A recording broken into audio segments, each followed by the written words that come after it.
First aid kits are something everybody should have in every vehicle and in their house. Today we talk about first aid kits and first aid training and other situations. Our guest today has been a nurse for many years as well as a trainer and saw a market for good quality first aid kit. I found it to be a really interesting episode in that I learned a lot. And stick around to the end for a discount code for first aid kits and supplies. Are you into four-wheeling, camping, and exploring? How about off-road racing like mud bogs, short course wheel-to-wheel racing, or even desert races? Well, you've come to the right place. Welcome to 4x4 Canada podcast. My name is Wes, and I've been four-wheeling since I was 6 weeks old. I have over 20 years experience in 4x4 shops, many more than that in the off-road racing, and a lifetime of exploring the backcountry across Canada. Every week, we bring you a new guest where they give you their perspective on the industry. We discuss everything from four-wheeling, overlanding, every form of off-road racing across this great country, as well as we talk to Canadian manufacturers and 4x4 shops. Just a quick reminder that if you're looking for more episodes, you can find all of our episodes on 4x4canadapodcast.com or your favorite podcast sharing platform. You can find us on Facebook, Instagram, and YouTube at 4x4canadapodcast.com. Now let's get to the show. Most of us have first aid kits in their vehicle. If not, you should. When you look at the kit in your truck, it probably has a few cheap Band-Aids, maybe some tweezers and gauze, and oh yeah, that Advil that expired 2 years ago. Will your current kit help or hinder you in an actual emergency? As outdoor enthusiasts, we spend a lot of time outside in the wilderness. Our guest today can help make sure that you are prepared for whatever first aid emergency is thrown your way. Ken, welcome to the 4x4 Canada podcast. Thanks for having me, Wes. So Ken is the owner of Wild Med Kits, a Canadian company that supplies first aid kits and supplies. You can check out their website at www.wildmedkits.ca, and we'll put that link in the show notes, of course. Ken, please tell us about yourself and Wild Med Kits. Sure. Yeah, so my professional background is working as a registered nurse. I've been practicing since 2010, and I spent most of my career working in austere environments, so working in the Arctic, in First Nations communities and outposts, as well as doing some flight nursing in Nunavut. And then I've worked emergency rooms, ICUs in the city here as well. And then I've been mostly focusing my kind of latter part of my career on education. So I've been teaching nursing with a few universities and colleges, and then teaching privately with first aid programs, with wilderness first aid, emergency medical responder courses, as well as the general kind of first aid CPR programs. And that's where I really enjoyed kind of the educational side and kind of sharing my professional knowledge with everybody out there and trying to get more people trained up so they have some knowledge of what to do when no one trained is around. So I think that's really helpful. And then in the side of the supply side, this really came out of just teaching for, the last 10, 12 years. Is we did a lot of courses, and people would always ask about first aid kits at the end. And yeah. I was always trying to kind of direct people as to where to go. MEC's got some kits there, and you can check kind of local stores. But as we looked into it, the kits that are kind of off the shelf and ready really didn't have, what we're training them to do. And we'd look at the curriculum and go, we just taught you how to do all this stuff, and you don't even have that in a basic first aid kit. So that kind of sparked the idea of starting this company, and it took a while to develop. We launched it in 2017, and it's been running quite well and growing year by year with that. And we work with like search and rescue organizations, campus emergency response teams. We work with a lot of guiding companies, and we really kind of niched into doing custom kits and first aid kits. Yep. More for people that needed something specific for an environment that wasn't kind of your standard environment. So that's where we really kind of niched out in our product line. Yeah, one of the reasons I asked you to come on the show is that I have questions, and I'm sure that the listeners have a lot of the same questions when it comes to first aid kits. I mentioned to you earlier in the week that, when I sold my Xterra, I forgot to take out the first aid kit and the lift gate there. And now I need a new first aid kit. My old kit was a mix mash of stuff I bought from the drugstores and Band-Aids and just regular stuff, right? But I've been thinking about what to do for a kit. Do I get a $30 kit from Costco and top it up with a few things? Do I get an empty bag and make my own kit, or buy a proper kit that's pre-done? There's, going through your website, I'm like, okay, that just pretty much solves that question. Some of these pre-done kits have everything I need. and it saves me running around in different stores. And it's actual quality stuff. It's not Band-Aids that are going to fall off and stuff like that. For the outdoor enthusiasts like our listeners, your wilderness kits would probably be a really good fit, or even the hard shell survival and first aid kit that you've got. But maybe we can talk a second about those wilderness kits. Sure. Yeah. So I agree with you. I think we face this question all the time of, should I buy an off the shelf kit and kind of supplement, Yep. Or just buy a really nice bag and kind of create my own. And I think it's really specific to kind of where people are at the time. I think, first aid kits can get expensive. So, as you Yep. add the big stuff like a quality tourniquet is not a cheap device to add to it. So I get people have kind of a budgetary piece to it. So I don't think there's a wrong way to go about it. I think generally as people get more training, which I think is probably the biggest thing to do, is get some education and kind of skill set towards first aid, because I think a lot of the general information that's available online is tough to kind of suss out what is reputable and what is not.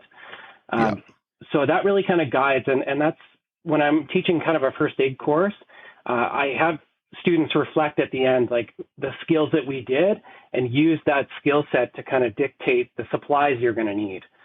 So I think that's a really helpful kind of lens to look at your first aid kit. So if you have a pre-made one from wherever, go through it and take a look at that stuff and see if it actually matches the skill set you think you may be applying to that situation. I would say if you do, like I've used those Costco kits before. They have an okay bag, like it's got some organizational structure to it. I just pulled it up here actually to look at it too. And it's very similar to any kit you'll find at like Shoppers Drug Mart or Walmart or anything. Right. I think their biggest basis is like they always state I've got 200 like supplies in it or whatever, and the vast majority will be Band-Aids and swabs and things. Yeah. And I think the challenge in like emergency situations is you get kind of lost in like the fluff, the filler, and it's tough to find what you need when you need it. So I would say a lot of that is I would pull out a lot of the junk that I don't need there and really add the products that are going to be useful for it. So in our like wilderness kits, we spent a long time developing that, and actually we came out with 3 levels now, which I think is really helpful.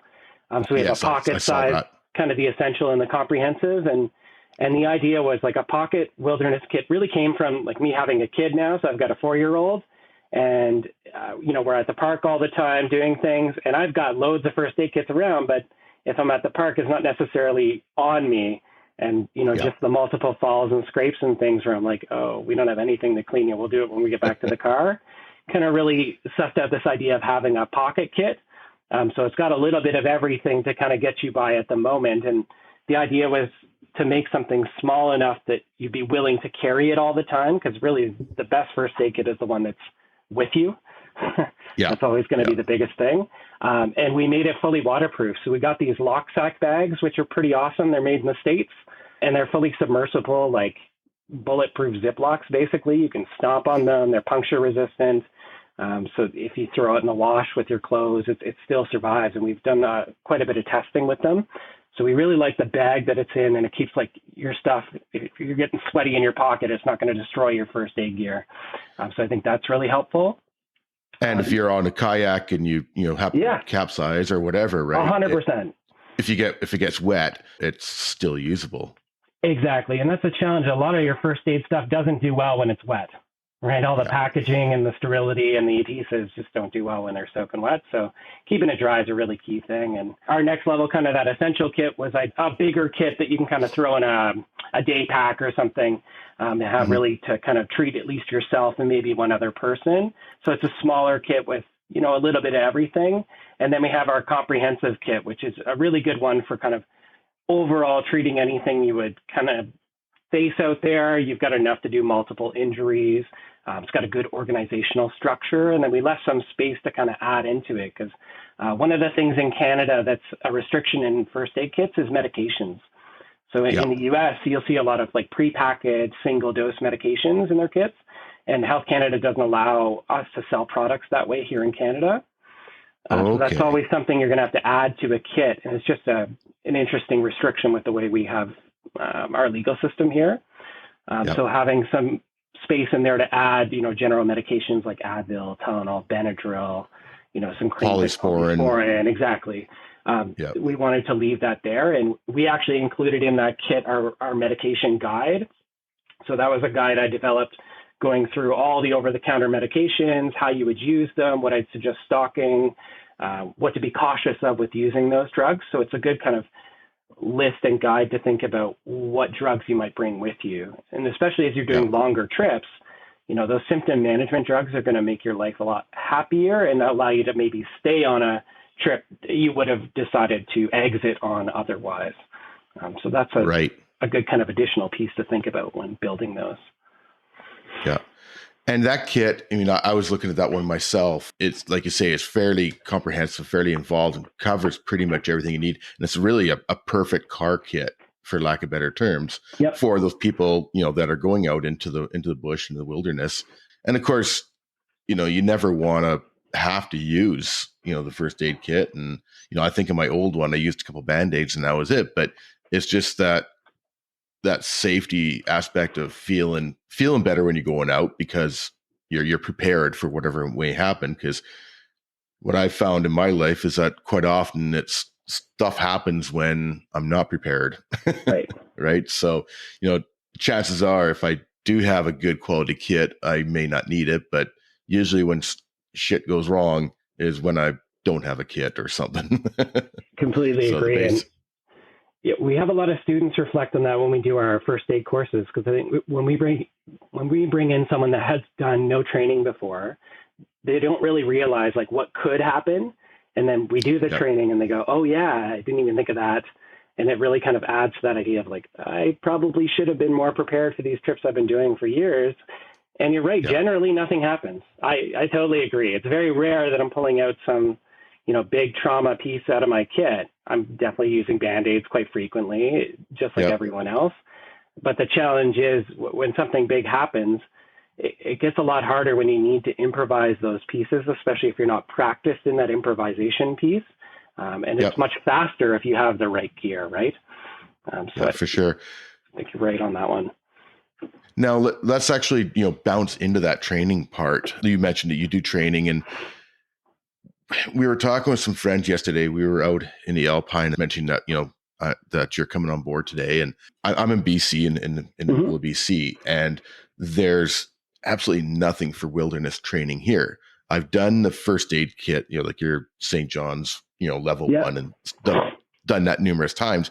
But what we all were kind of discussing yesterday is that not that they're useless, but those courses, they're like 90% of it is CPR and defibrillator. 100%. Yeah. 5 or 10% is actually dealing with something that we might find in the bush.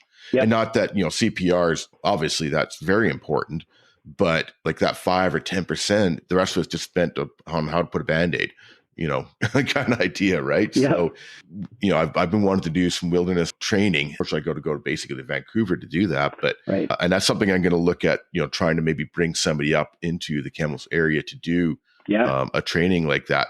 With the courses that you do in Ontario, what's the difference between like a basic or level 1 and the wilderness training courses? Sure. Yeah. So, first aid course levels are complicated for sure. And provincially things change. And Alberta and BC particularly have these like levels, which we don't have here in Ontario. So like the OFA level 1, 2, 3, it's not a thing here for us. So I know that complicates a lot of confusion around naming. In general terms, like what you mentioned with the St. John Ambulance or Red Cross is kind of the standard first aid, we'll call it. And you're right. That's majority is CPR, because really that course focuses on what does someone need to do in the 10 minutes waiting for an ambulance, and what things should they call an ambulance for. That's really the goal out of that course, is recognizing, oh my goodness, someone needs an ambulance, so call it. And then what are the things that have great benefit being done prior to an ambulance arrival, which really is CPR, right? That's one of the things that if it's not done by bystanders, by the time EMS arrives, it has a much poorer success rate than if we had bystander CPR. So that's always been kind of the focus of those courses. When we get into like wilderness remote first aid, then it really switches that lens, because the whole idea of that course is nobody's coming soon. So Exactly. you're stuck here for, at least a few hours, if not days. What can you do in that time to keep someone alive? Right. So it's really that lens change that kind of, I think, really fits with, overlanders, those that are doing wilderness tripping or any sort of remote expedition stuff. Even a lot of our roadways in Canada, right? You can be pretty far away from major towns and EMS Yep. response. So that's really the focus of that one is, the hospital is not going to be here. We're going to need to do some more intense things. And really the scope of practice changes on that as well. So we talk a lot more about medications and what meds would be safe to give, how to dose them, because there's going to be no one's going to be able to do those. A lot more into like wound management. So like you mentioned, like just throwing on a Band-Aid, maybe people know how to do that, but we need to do really good aggressive wound cleaning. We need to change those bandages. We need to watch for infection. So we do a lot more training on that and how to manage different types of wounds, as well as splinting, because that's probably your other biggest kind of most common thing is someone falling down and injuring, a wrist, an ankle, that kind of thing. So we have a lot more in-depth assessment of deciding, do you think that thing's fractured or not? How are you going to protect it? How can you keep this thing stable while you're moving your patient towards an evacuation that may be multiple hours or days? How do you monitor that injury? And then with that, it's patient transport is a big thing too. Right? In our standard first aid, it's all about just leave them there and help's coming. Just call 911 and sit down and calm down. But in our remote courses, it's really that EMS is probably not going to get exactly to where you are. You may need to do at least a short movement, and we want to do that safely. So we get a lot more into stabilizing fractures, building stretchers, doing proper lifts, organizing a team for an evacuation, kind of thinking about how we're going to plan that.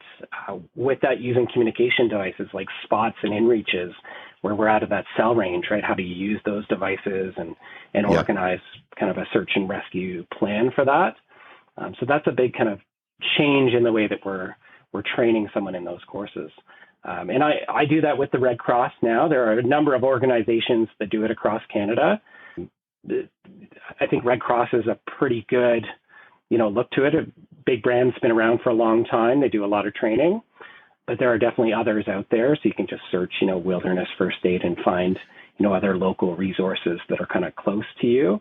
And there's 3 levels to that. So there's like a 2-day course, which is either called wilderness first aid or remote first aid.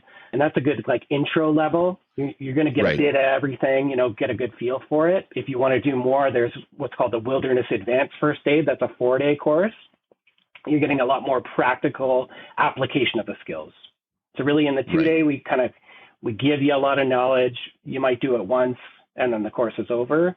In the 4-day, it's like we do all that and we do long scenarios and you actually get to play out that and put that into some critical thinking. Right. And then our wilderness first responder is the 8-day course. And that's really where you're getting into like you being a search and rescue kind of team member, or you're going to be running a rescue. So it's a lot more kind of that team dynamics, how to run a rescue, how to build a big kind of first response kit, how to use some of the more advanced stuff like oxygen and airways, and how to apply those to patients. So that's kind of how that training works. Is there's definitely different levels to it, and usually you can bridge from one to the other. So that's what I was going to say. Yeah, start off with that 2-day course, which would probably do for a lot of people like myself. 100%. Just outdoor enthusiasts, and when we're talking about this, we were up in the Alpine, and we were 2 hours from the nearest town that had any service for first aid, and half the time with shortages right now, half the time that emergency room is closed. So it's another hour to Kamloops, and so we're looking at a 3-hour thing. So I mean, like you say, nobody's going to be out there fast. So you got to learn how to take care of these wounds and splints and simple things like that. Now, one of the things that we were talking about is one of the big things to come out in first aid in the last 10 years is tourniquets. And tourniquets, from my understanding, if you don't know what you're doing, can actually cause a lot of problems. If they're too tight, or apparently I just learned yesterday that and I may be wrong on this, but I was told that you actually have to release them every once in a while just to keep the blood flown a little bit. Is that correct? It's interesting. Yeah. So tourniquets, like you said, came kind of back into mainstream play in the last, 5-10 years. And then they've been introduced into courses. And I think with that has come a lot of confusion, to say the least. Some good myths to dispel. Like tourniquets in general are amazing devices when used properly. So, the big thing is the tourniquet's used for an arterial bleed, and that's really kind of the main thing. So that's you're spurting blood. You've cut a big artery somewhere deep, and it's only for limbs, so you can only use it on an arm or a leg. Right. In terms of their application and like survival of the limb, the newest research is showing, these can stay safely on for up to 6 hours. Okay. So it's a lot longer than I think people were told. I've heard people say after 10 minutes, you're going to lose your hand. Like that's not true at all. You've got a lot of time. Surgeons are pretty good about this. The release thing has been something we've kind of toyed with back and forth in different curriculums. And the challenge with that, I think, in a remote setting is you're weighing this risk of losing blood versus the limb.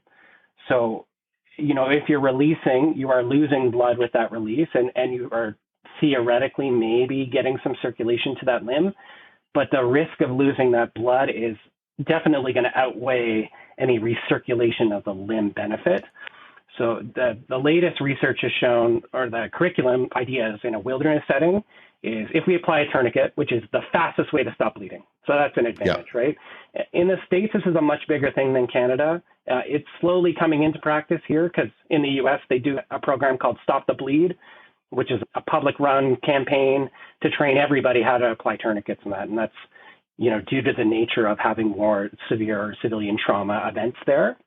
Right. We don't have as much of that public training here in Canada yet, although I would imagine that is coming. And their recommendation is if you have a tourniquet and there's severe bleeding, just throw it on.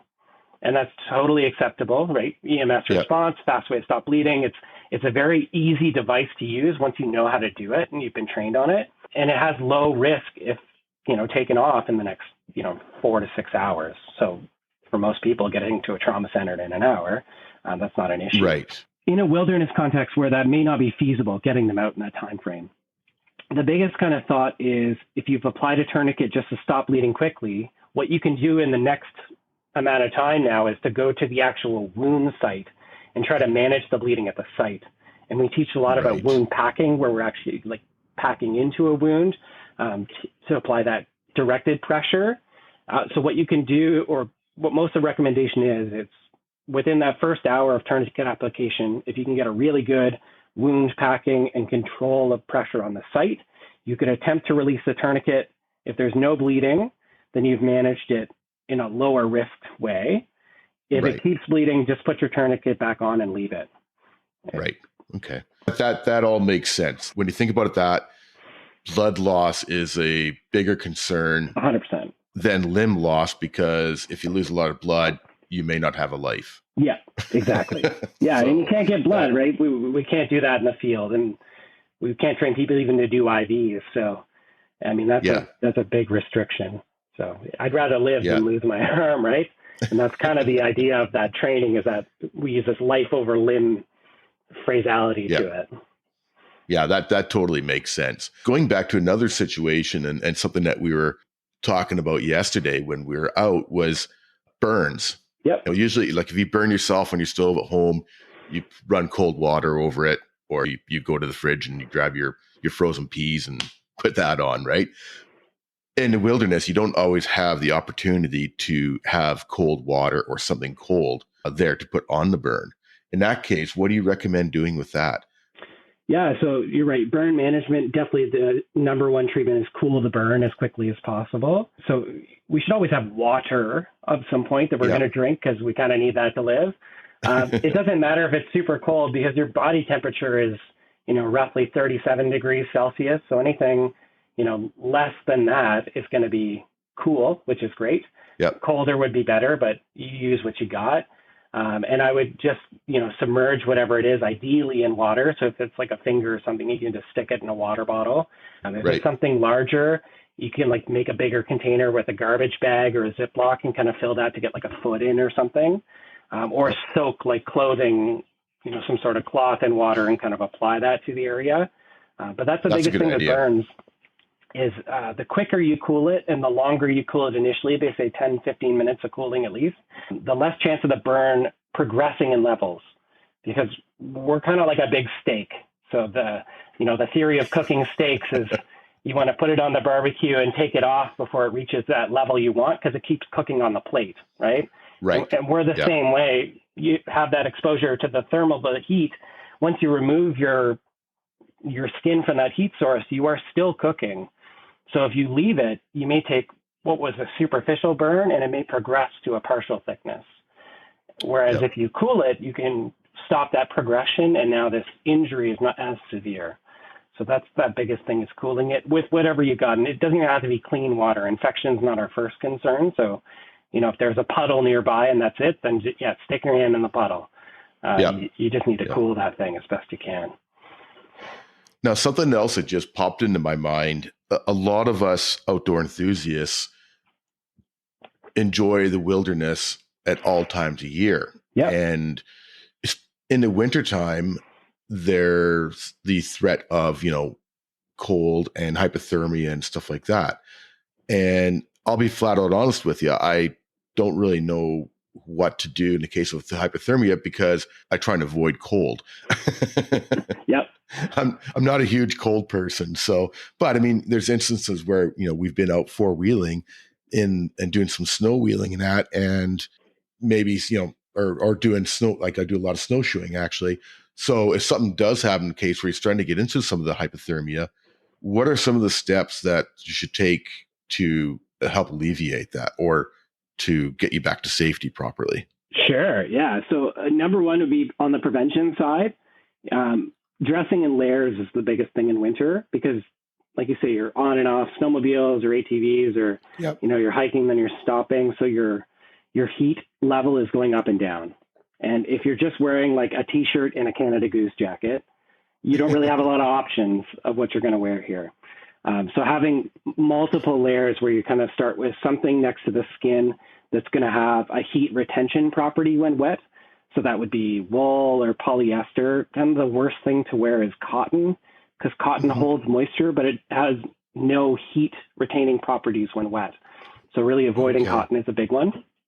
And then having, layers on top of that, like a fleece kind of jacket, some sort of sweater, and then some sort of wind breaker on top. And then you can flip back and forth to allow that kind of sweat and moisture to get out.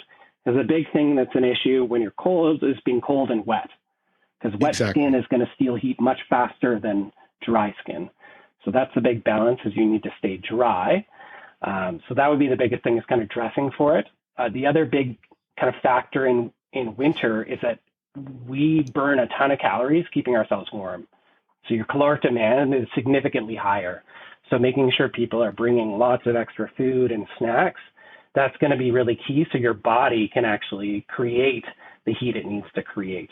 Because that's another way you're getting into hypothermia, is you're running out of calories and you can't shiver, you can't create that heat. That's going to be our big issue. So drying calories are kind of your biggest prevention. With that, some things I think about, I mentioned packing extra food and snacks, also extra dry stuff. Because if someone like, we in Ontario do a lot of like winter camping here over lakes and things, right? Where we're, walking over lakes, snowmobiling over water. If someone goes into the water and we get them out, we need a way to get that wet clothes off and get them into something dry. And we can prevent hypothermia really quickly with that. We've had multiple cases of people going through water, and you get them out, they strip everything down into dry stuff, and they never get hypothermic, right? And that's going to be much easier than trying to dry out wet clothes with it on them in that exposure piece. So I think kind of prepping for those pieces is really key. And then it's watching your group is a big thing too. Like hypothermia isn't an immediate thing. It's a slow progression, and especially with someone that hasn't had an acute exposure, like they've fallen through the ice. Just being exposed to cold over time, it's going to be a slow progression. You're going to pick up on signs of people being, uncomfortable, having shivering, loss of feeling in their hands and feet.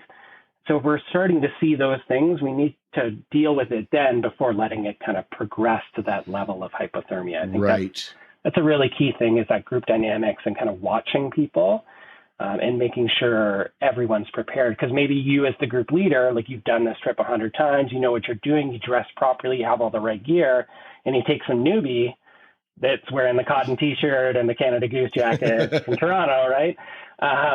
They're going to have some issues. So we want to make sure we're on top of that and kind of, gearing our trip to kind of our weakest link to make sure that we're not going to have that issue. Because preventing an evacuation is significantly simpler than now having to evacuate them off some remote snowmobile trail. It's going to be much harder, right? Yeah, I know. Like I always, in the wintertime, in my vehicle, I always pack a spare set of clothes in my vehicle at all times. And usually if I'm out snowshoeing, if I'm snowing, obviously I've got the clothing there. If I'm out snowshoeing, I'm going to be within an hour or 45 minutes of my vehicle. So chances are, even if I do get wet at that farthest point, I can start making my way back to get those, those clothing, stripped down and turn the vehicle on and go from there, get some heat going. Yeah, a lot of times people don't think of keeping extra clothing with them at all times. So, and pieces like an emergency blanket is a really key one. Like that situation you mentioned of kind of walking back for an hour. If you had an emergency blanket wrapped around you, at least the wind is not hitting that cold skin and clothes, and that's really going to help. So that's a small portable thing you could think about throwing in like a day pack or smaller hikes. And that's they make really those in terms of sleeping bags too, that you can actually get into if you were stuck there overnight. At least you got something nice, small, portable backup. And they're relatively inexpensive as well. Yeah, exactly. Right? 100%. You go to Canadian Tire and there's 3 or 4 different versions. Yep. In my vehicle, I actually have a big backpack that it's sort of like a get out bag kind of idea, right? And I've got blanket and I've got the sleeping bag one in there. And that's something that, I think a lot of people don't think about, is a get out bag that keeping in their vehicle at all times. Totally. Inside of there is change of clothing. There's food, there's water, and your basic first aid stuff in there. And especially myself, because I am out in the outdoors a lot by myself, you never know what can happen, right? So there's energy gels or energy bars in there. There's always water in there. There's spare clothing. There's fire starting stuff. And, I think a lot of people don't really think about that as much as they should. So going back to the training, I know that, obviously, if, people in BC, they can search and find wilderness training, or BC or Alberta, they can find it wherever they live. But I know that you do that as well. And what is the website for your training company? Yeah, it's Hard and Fast CPR is our training side. You can also get to it from the Wild Med Kits site. There's actually a tab that says under the About Us. So. Yeah, you can click courses and that redirects you to the Hard and Fast site. So that's our training side of the company. Yeah. And then we do private courses as well. So we travel across Canada doing courses. If people have a group of, 10, 12 people, then sometimes that makes sense monetarily to do it that way. Or if they just want to contact me, I have a number of instructors I've worked with over the years across Canada. So I'm always happy to, direct someone to a reputable course kind of nearer to them if I'm unable to provide that as well. Yeah. That's actually a really good point about doing a course with, a group of 10, 12 people, whether it be a 4-wheel drive club or a quad club or a snowmobile club or hiking club or whatever. I think it's definitely worth an investment. And that's something, I definitely want to get happening in Kamloops. And just the fact that I'm out there and hopefully I'll never have to use it, same thing as a first aid kit. Hopefully you never have to use it, but there's nothing worse than not being prepared for those emergencies. So yeah. Going back to your kits, one thing that you've come out with recently that really interests me is your kit that goes onto the headrest, a quick release kit that goes, a quick release bag that goes onto the headrest. And that's one of my biggest issues is I don't have a lot of room. I've got a lot of junk in my vehicle and and I've got to go through, do some reorganization. But one of the big things with the first aid kit and, fire extinguisher really is you want to have those things readily available so that not just you can grab it, so that anybody can grab it. Anybody can see where it is, because if you're hurt and then you go like, oh yeah, I got to pull this out of the way and pull that out of the way, you may not be able to describe to them exactly where your first aid kit is. So you want that first aid kit and fire extinguisher both readily available that anybody can see and anybody can grab. And that one that goes onto the headrest, the quick detach, it's held with Velcro basically, right? Yep. So they can quickly grab that. And I really like what you mentioned earlier to me off air is putting it on the passenger side headrest on the back of it, which is where I was going to put it. But what I hadn't thought was that you mentioned that you can just quickly, if you're driving, you can just, obviously stop, but you can quickly reach across and quickly grab that without having to go around the other side of the vehicle or, dig it out.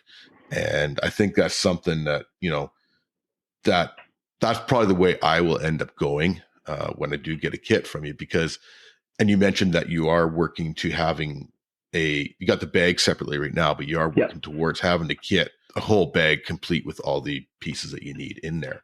Yeah, that's right. I agree. I think visibility of a kit's a big thing. Like you can go online on Amazon and that and buy, people love to buy like CAD pad or camo or black tactical stuff, but it doesn't make sense because nobody knows to look for a little black pouch that could have whatever in it. So we try to really stick to the high vis, like red, orange colors that are, quick and easy to spot, having some sort of, first aid cross on it to identify that it's medical, because it's not really a product you want to be hiding. And as you mentioned, maybe it's you that's injured, right? If you're the one that's injured, somebody else may be grabbing your gear to use for you. So you want to make that not a hidden secret in your stash as well. With that kit, with the whole like stocking it. So we actually built on our website, which we're pretty proud of, is our build your own kit function. Right. Yes. So that's something people can do, is they can actually choose that bag, and it kind of leads you through step by step, thinking about each, category of first aid, where you can really go through and kind of pick gear that you think is going to work. And we've tried to modularize a lot of things. So there's, a bandage refill kit, there's a burn kit, there's an eye injury kit. So everything's very kind of detailed into exactly what you need and quick grab and go things. And all of those kits actually have instruction guides on the back of them. So they're good kind of quick reference material, as well as you had mentioned previous, our reference guides as well. I think that's a key thing to have is. That's something I noticed on your website that I thought was a brilliant idea is these small little quick reference cards. Yeah. I believe they're laminated. They're like a plastic credit card. Yeah, exactly. And just these quick reference guides, because going back to, you may be trained up, you may know everything in the world there is to know about first aid, but you may be passed out. So somebody that may not have the experience can look at these quick reference guides. Exactly. And they're sort of simple and basic, at least trying to help the person go through and get what needs to be done. And whether they have your kit or not, that's something that everybody should have in their first aid kits, is these little quick reference guides. And the other thing too with that is that some people don't handle pressure as well. So it may be easier just to look at those quick reference guides instead of, and I think that, handling under pressure is probably one of the most important and key things in a first aid situation is, take a deep breath and assess the situation. And I know that's what is taught in first aid courses. Take a big breath, assess the situation, and go from there. Those quick reference cards are, I think, a brilliant idea. Oh, That's great. a really, really good idea. One of the other kits that I noticed on your website is a pet kit. Yep. Yeah, so we developed this kit with a friend of ours that owns a service dog training company in Petawawa. She works with a lot of military members. So we did a lot of research with this and worked with some vets out of Guelph University that I've worked with before, kind of developing this kit. So it was really designed to, you can either clip it to like your leash and carry it. It's nice and portable. Yep. Throw it in your pocket. It's a pretty simple design. And it's got all the basics for treating, main injuries you would run into on a walk, as well as a quick kind of reference first aid kit is actually built into that too, specific to pet first aid. And we did a lot of research developing that guide to make sure it was kind of in line with what is acceptable, veterinary practices these days. So it's a nice little small kit, and then part of the proceeds from that kit also go to support the service dog training company. Oh, that's great. That's Yeah. great. Yeah, that's something I actually hadn't thought about. You're not going to throw a Band-Aid on it on your dog's paw kind of Yeah. idea, right? So it's yeah, something I hadn't really thought about, that animals or pets um are different than us, and therefore they require different first aid help, right? Yep. So let's talk about your subscription boxes. Sure. That's something I saw on the website that I thought was kind of interesting. Yeah, we developed these over our nice little COVID time where I was at home a little bit more than normal, and subscription boxes were, the big thing at the time. I done a lot of research into them. I think, like everyone else, it's always exciting to get, some sort of mystery package, and there's obviously a lot of hype around that. And I had lots of friends that bought into different boxes, like Battle Box or the bespoke ones or whatever they are. And I wanted to kind of look at something more niche towards what I was doing. And I think what we really found is people buy a first aid kit and then they never look at first aid stuff again, and they just leave it forever. But first aid stuff expires, it goes bad, especially in vehicles. Like that adhesive is only going to last, a couple of years before it sort of dries out. A lot of that paper packaging eventually breaks down. Things exposed to water get moldy when left in a bin or a closet or the garage after a year. So you need to replace stuff. They're just consumables. So we wanted to build a kit that allowed, those that have a first aid kit, this is still going to work for them. And we really built it around this design of every kit would come with more first aid equipment, so you could restock or build a new kit. It would have some sort of specialty item in it, or like a refill kit for your own kits there. It would always have a bag, case, or pouch, so something to kind of add to your gear. We have some really nice patches that we've included, like hook and loop patches, which I think a lot of people are into, either collecting or adding to bags and that kind of piece. And then we've linked in preparedness as well. So we always have something kind of survival related, which is really, on the cusp of first aid. And when we get into, like you were mentioning, that shelter and fire, that's really part of wilderness first aid, because you're going to need to survive in order to be alive out there as well. So we've kind of mixed that in. And then we always include a reference guide or a piece of material. And we've been doing a blog post each time we release it. So we're trying to really mix that education with product to provide some kind of on the go quick reminders, or, new ways of doing things, to really mix in that education and supply. Because I think the two marry really well together. And I think a lot of people have, bought stuff that they don't really know how to use, but look cool. I've definitely been bad at that in the past. So I think having some instruction on that is really helpful, that you can watch a quick video, read a quick blog, just as a good reminder of how that stuff works. Definitely. Thinking about people buying stuff that they don't know how to use. I mean, obviously, going back to the whole training thing, but a couple of years ago, I was out with some people and we're doing a short little hike we're four-wheeling, but we did a little side hike, and somebody banged their head on an overhanging rock. And we got back to the vehicle, and one of the other people I was with brought out this trauma bag, and it was a big red bag, and it had so much stuff. And I'm looking at it while he's treating this person, and I'm like, I have no idea what half this stuff is, kind of idea, right? But obviously that person knew what he needed at that moment to help the injured person. And I think, so obviously somebody going out and buying a, $300 or $500 trauma bag, if they don't even have some of the basics, is obviously a little bit of overkill, but that bag looks cool kind of idea. And it's like, well, let's spend some time learning some of those basics and go from there. One of the things I did notice on your website that I thought was really, really neat, going back to your products, is on every page, or a lot of the pages, if there's a first aid kit, or if there's you'll have a video explaining what's all in those kits. And I thought that was really neat, because pictures are great and wonderful, and you've got lots of pictures, but doing that video, you can actually see in a 3D kind of way of what's in that kit. And I found it a lot more relatable, and I thought that was a really good idea doing that way. So perfect. We've been really happy with doing that. I think same thing for me when I was looking at first aid kits back in the day to advise people is you can't really see what's in them. Like, you're just looking at a bag. You go to Canadian Tire and they have some adventure first aid kit, but you don't really know what's in it, how it's laid out. Like, Yep. what's in there, why it's there. So that's why we really developed those videos, and we'll keep those going as we develop new kits as well, because I think those are quite helpful. One of the nice things about, going to with a company like Wild Med Kits is it's quality stuff as well. You take a look at the Costco stuff or the Canadian Tire stuff, and they got Band-Aids with cartoon figures on them or whatever, right? Like, it's going to a reputable company like yourself that has actual, quality products. Everybody should have a first aid kit, obviously, at home. Yep. And we've all got boxes of half empty boxes of Band-Aids.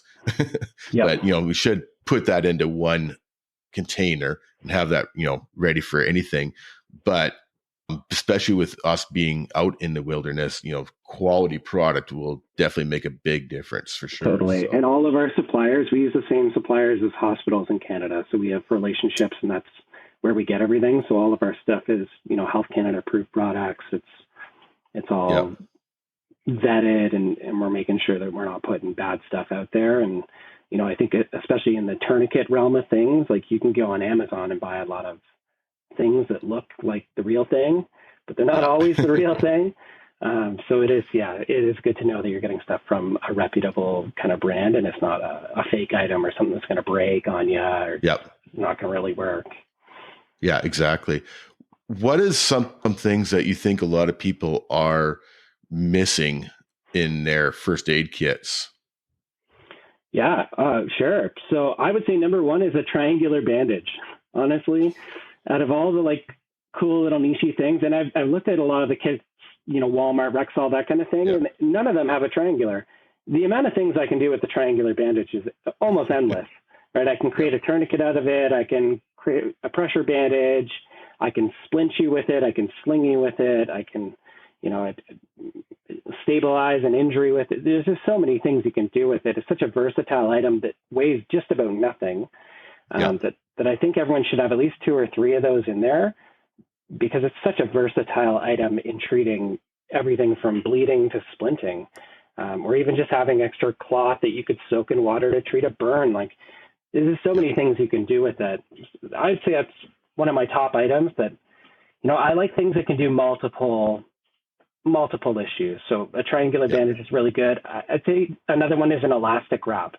So people often heard of that brand like Tensor would be the most common thing. You think about like a sprained wrist or something. Those are great. They work really well for attaching splints. They work great if you have someone that has a sprain injury. They also work really good for creating an improvised pressure dressing.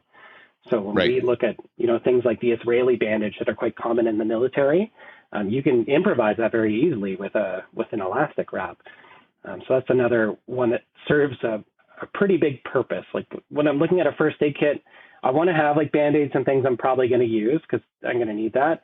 But you also want to have stuff that is really difficult to improvise if you don't have it. And bleeding control is something where if you don't have at least some stuff to kind of work with, it's really difficult to improvise. It can be done, but without practice, you're not going to be as fast at it, and it's not going to be as successful as having some of those products in there. Yeah, that totally makes sense. Both of those are great examples.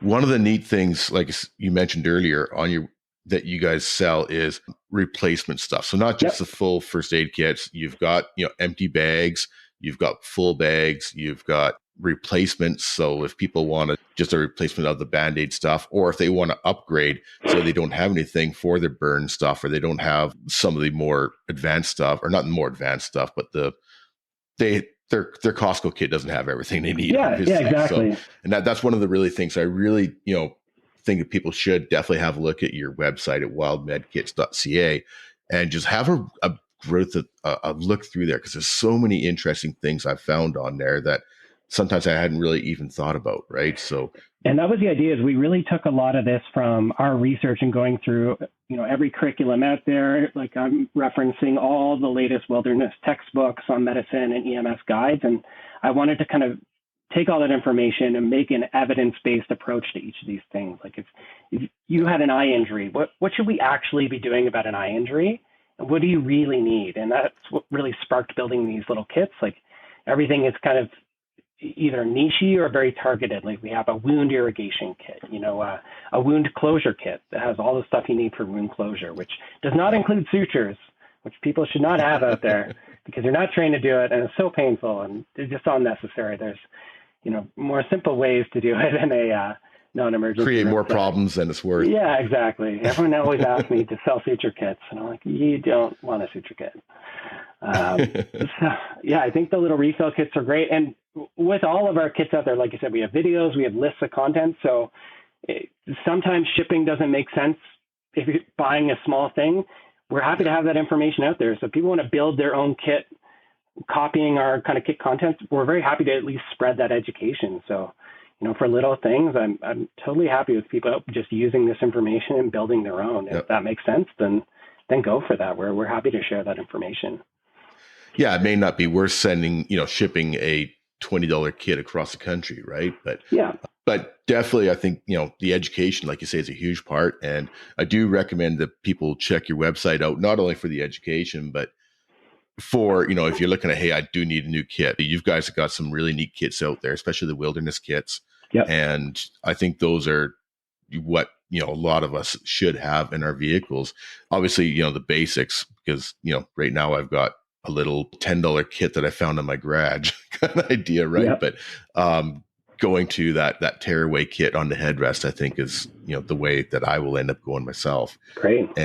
But even looking at your website, like I say, all the videos of each, kit, I think was a great idea. Cause like I say, you can see it 3D. And like you mentioned, people don't want or aren't going to buy it, at least from you. At least they'll have an idea what they do need to buy. Yeah. Because, sometimes the shipping is more than a product, right? So yeah, and like we do free shipping across Canada over $2.99. So if you're hitting a bigger price point, or you want to get a couple people together and do a group order, sometimes that makes sense. Yep. And even our shipping below that is a flat rate of $25. So that's just good for people to know. Is like that's all we charge. Shipping is very upfront. It's pretty easy to think about budgeting into, and we try to make that simple across Canada.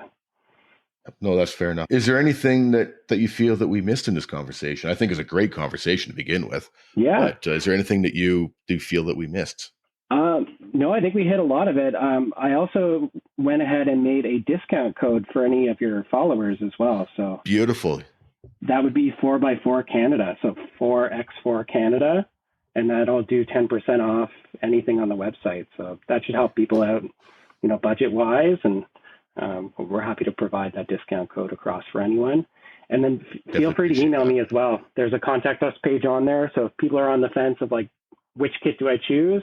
And they want to give us a little story of kind of where they're using it, what their background is, we can really help kind of steer them in the right direction to pick, the best product for them in their environment. Yep. Excellent. You guys also supply a lot of more advanced product as well too. So whether it be, for search and rescue teams or whatever, there's a lot of product on there that I thought was quite interesting that, other organizations that may not know about you, if you are on a search and rescue team or something like that, definitely worth, looking at Wild Med Kits, because there's a lot of product on there that is for the more advanced people. Yeah, 100%. Go to the website at wildmedkits.ca and 10% discount at checkout. The code's 4x4 Canada, which is great. I really appreciate you doing that. Of course. One of the last questions that we do ask all our guests is, what Canadian would you like to listen to on the 4x4 Canada podcast? Sure. So from a medical background, I would choose a medical person. My choice would be Ray Wiss. He's a physician out of Sudbury. He actually wrote a couple books. One's called Fob Doc. And he was a military physician that served some time in Afghanistan. He developed a lot of techniques and things for austere environments for like forward operating bases. So I think in terms of, having a physician mindset or discussing some more of those like medical practices in austere environments and discussing, how those more intense evacuations go, or thinking about especially international travel in maybe countries that are not as stabilized and how you might manage things in those ways. And he would be a really good resource for that. Beautiful. Sounds like a very interesting guy. Definitely have to check him out for sure. Awesome, Ken. I really appreciate you coming on board. I I know I learned a lot today, and I think our listeners will, learn a lot as well too. Again, it's Ken from Wild Med Kits, and you can check out the website at wildmedkids.ca. Don't forget the 10% discount for Before Canada at the end. And I really appreciate you coming on. I like I say, I learned a lot today. Great. Thanks for having me, Wes.